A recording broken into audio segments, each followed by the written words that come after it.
всеки ден преподавам нещо по литература.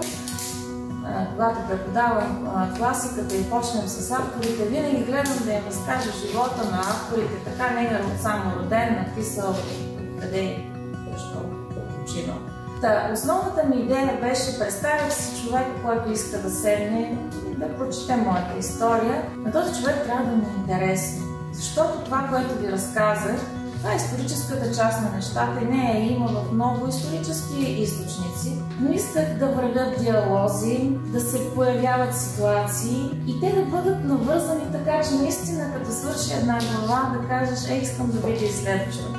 Поради тази причина тези 4 части, всяка е от 12 глави и всяка глава си има и своето заглавие и заглавието загадва, не издава съвсем, но загадва какво ще е вътре, а кукичката какво ще бъде в предната глава.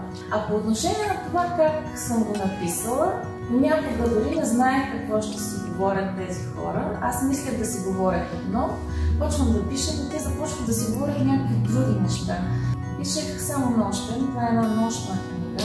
По цял ден съм на работа, както всички вие, после семейството, разбира се, и след 8, 9 или когато душа издържи.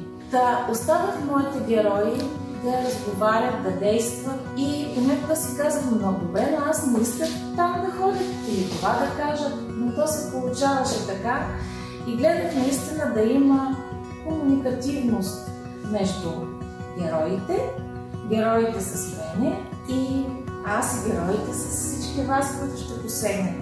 Така че основното ми беше това, както децата искат да им е интересно и на другите хора, които са пораснали и чели много повече, да не бъде само поток на мисълта, а да може човек, като прочете нещо, да може да го разкаже.